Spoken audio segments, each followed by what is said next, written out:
There should be a light up here. They're right there. Or maybe against the wall. That's it.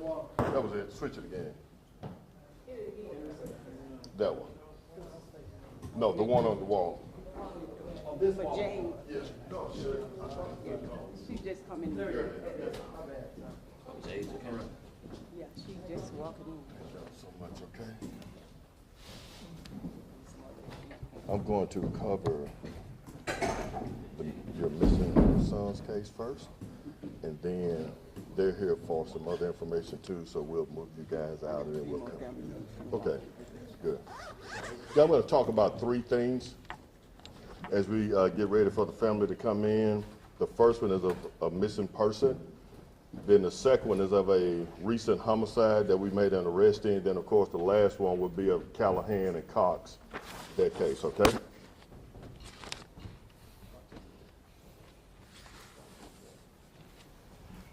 Melody Vaughn, correct? Thank you.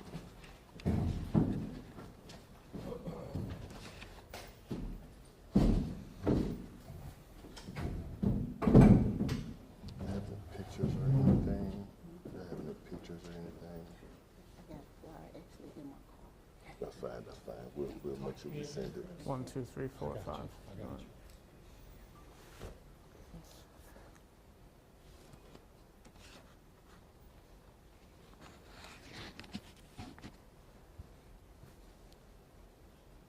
Oh, you got the family members in there? Okay. All right, good afternoon.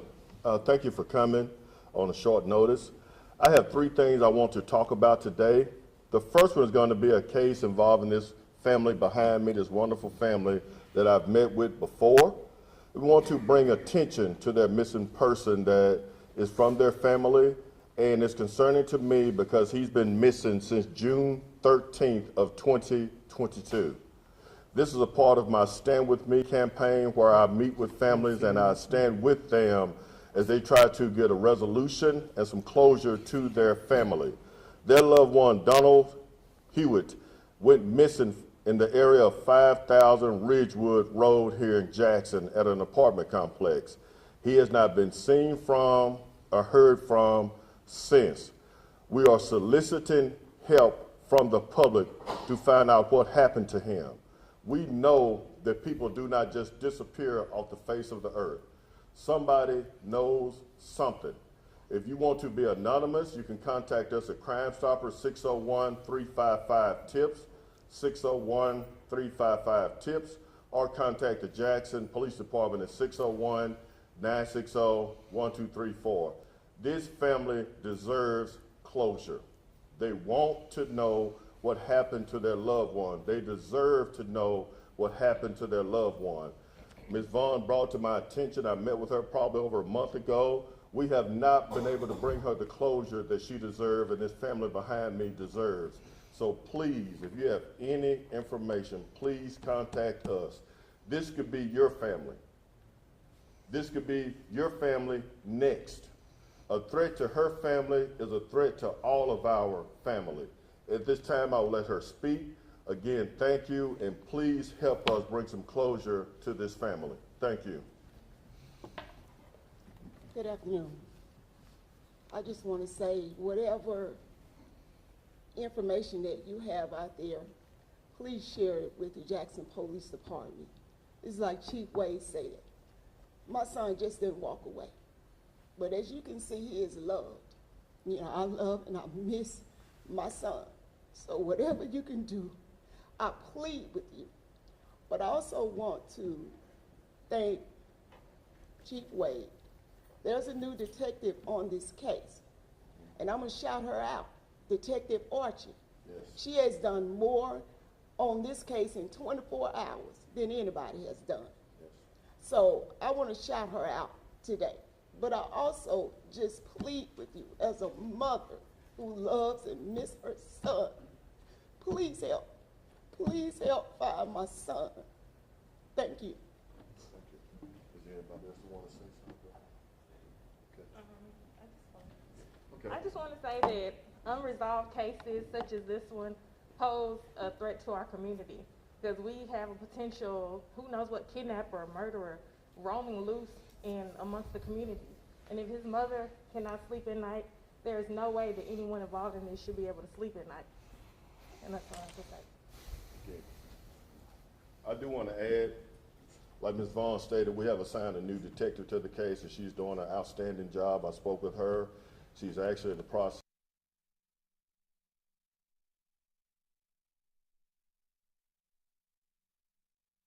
of this family. We have so many other families. I met with a family this morning who wants closure, and another 2-year-old case. I'll be standing with them probably in the next couple of days.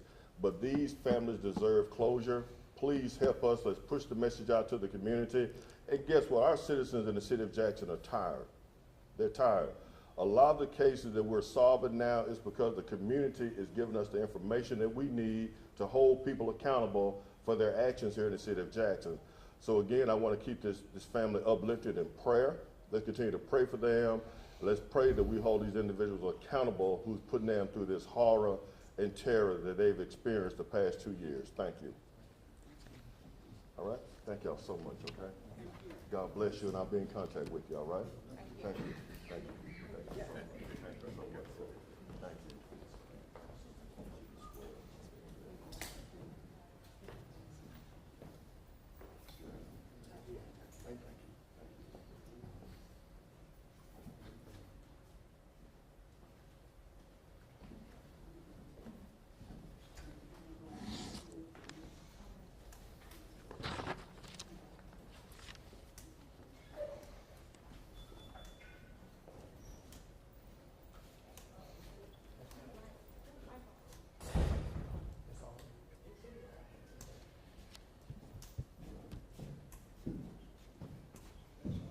Y'all hear me okay?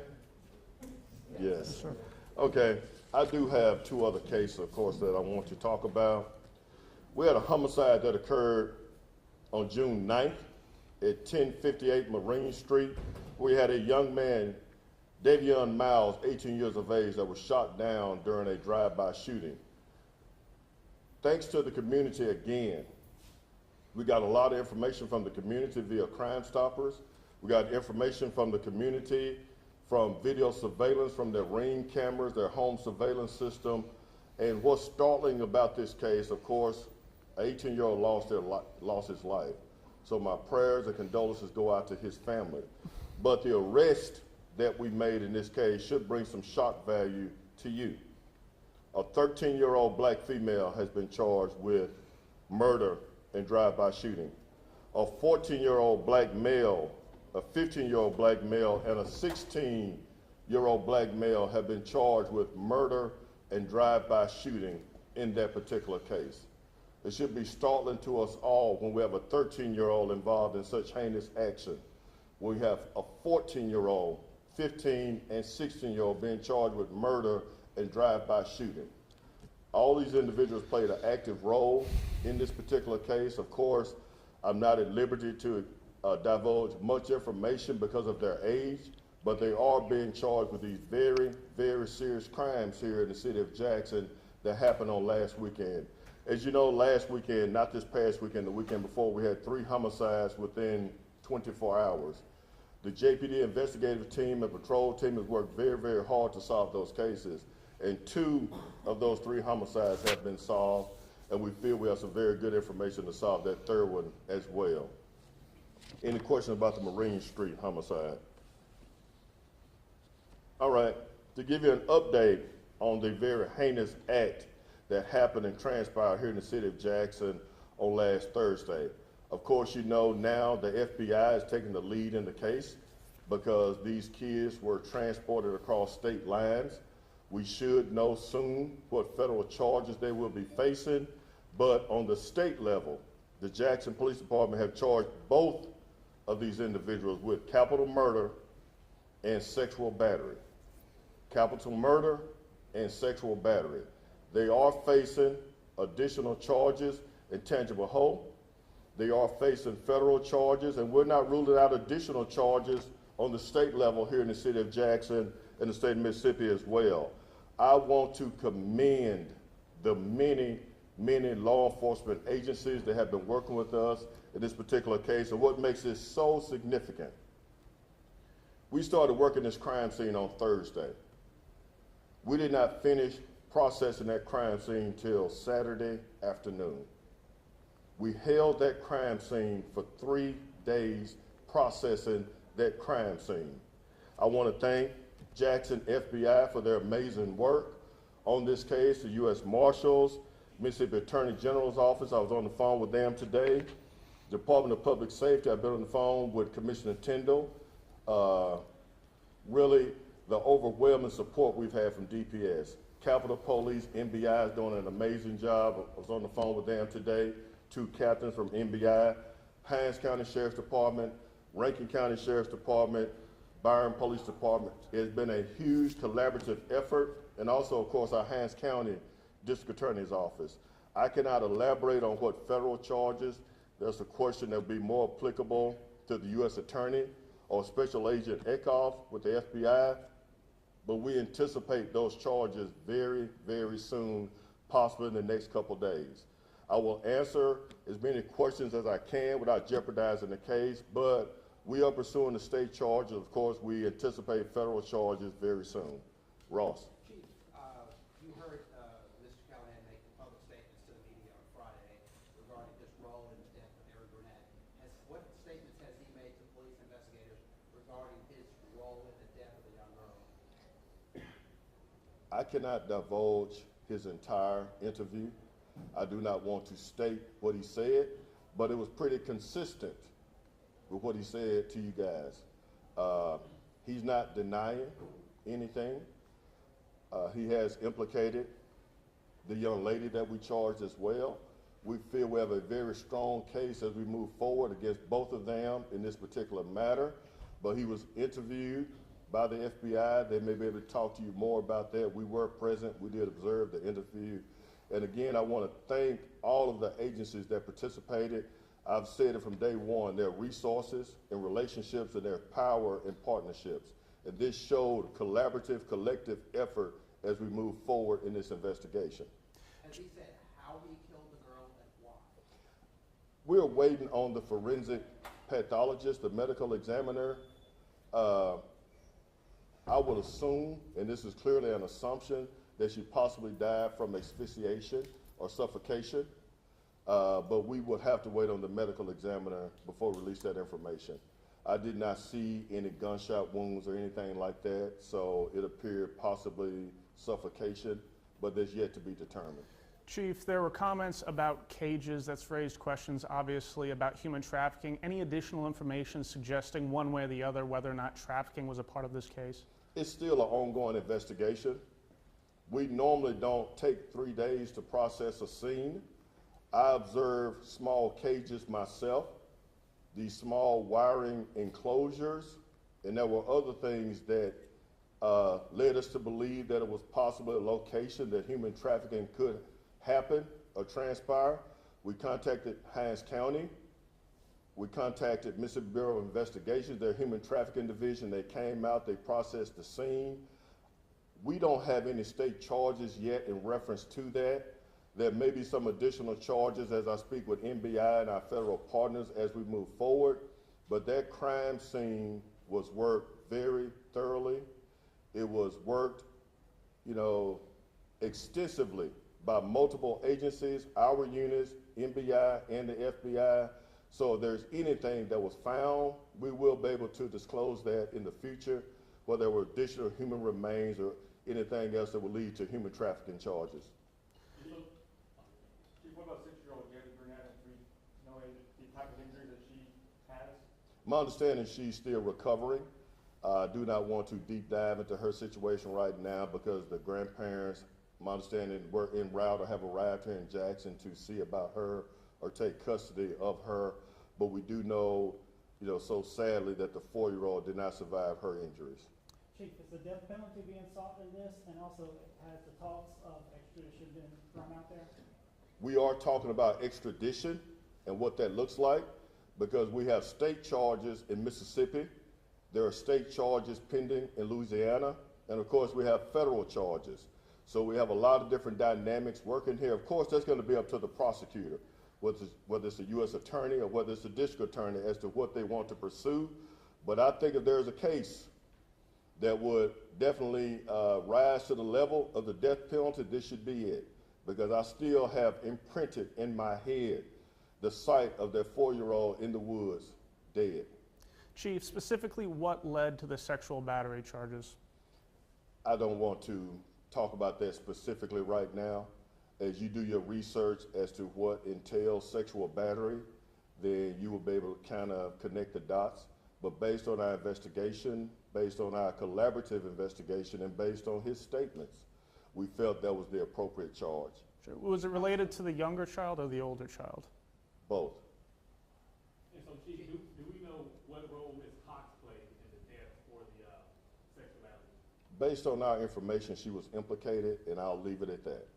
I don't want to go into all the details of this case because, as I stated, you have a state case going on here that I've been speaking with our district attorney about, Jody Owens. We also have Tangipahoa, which their DA, their law enforcement is working as well. But we also have our federal partners, the FBI, and I do not want to jeopardize anybody's investigation by releasing too much information at this time. We will be doing a joint press conference next week with Department of Public Safety along with our other partners who have been working on this investigation. Then we all collaboratively can talk about our role, what role we played. And again, I do want to commend DPS, FBI, NBI. This was so large, it was a large scale event. It was something that required additional resources, and when we called, they came. Yeah. Chief, Do you know how soon Callihan and Cox will be making their initial court report? I do not know. I received some information. Cox may be having hers either today or tomorrow on her state charges. I do not know when Callihan will be going before a federal magistrate. I don't know how soon he will be, but we're in standby mode because we know that he's going to be facing federal charges. Then the state charges will kind of descend from there. Chief, a coroner back in Louisiana made comments to us confirming that the mother of Erin Brunett died from being stabbed with a, quote, sharp object. What role, if any, does that play in your investigation in determining what happened to these little girls? Well, all of it plays a part. It's like putting a large puzzle together. We want to know what he did there. And my question is, how and why did you come to Jackson, Mississippi? There were so many places you could have stopped. There were so many places you could have went to, east and west, but you came here. So we have a lot of questions that still have to be answered. Right now, I have more questions than answers for you, for the community. But what I can say is that we have brought these individuals into custody. We do not anticipate right now on the state level charging anybody else outside of those two. So the citizens of Jackson can know that they're safe from these individuals and they're not roaming around South Jackson anymore to bring harm to other children in South Jackson and the city of Jackson. Chief, we spoke with a neighbor today who said she had seen Daniel Callihan on the street where he was ultimately arrested before, that he had spent time in the area. Have your officers been able to confirm that? Has he ever been in Jackson before this incident? And I cannot confirm that. That road, that area that he was on, does not really require a lot of law enforcement service in that area. We have not been called to that area for a lot of calls. So apparently he was familiar with the area because that's not a street that normally a suspect would go down because it's a dead end. There's nowhere to go once you turn left on Bouger. But he knew that law enforcement was close. He knew that law enforcement was behind him. And I want to thank again the U.S. Marshals for the great work that they did. I want to thank the quick response of the Jackson police officers who found those two babies in the woods. And Chief, you believe Erin Brunett was killed sometime on Thursday? Again, yes, I do. But of course, that has to be confirmed by the medical examiner. I do think that she was killed on Thursday. I do think that one of the children was still alive. I know that one was still alive and that one did not survive her injuries. Again, Ross, we have more questions than answers, but we know that we do have two individuals that will be held accountable for their actions in Louisiana, in Mississippi, and on the federal level. And you don't have any reports, any previous run-in from JPD with Mr. Callihan? I do not have that information firsthand. No, I do not. And so, Chief, when it comes to Victoria Cox, do we know if she was in Louisiana and hanging with Daniel, Mississippi, or was she picked up here? Based on our investigation, she was with him. She was with him. And again, I really want to put a peg right there because I do not want to jeopardize the case. I do anticipate us having a joint press conference on next Monday. I've spoken to Commissioner Tyndall about that and also our other partners. And at that time, you will be able to question each agency and their role and what charges they plan on pursuing. But again, this was a collaborative effort. It was not a one agency show.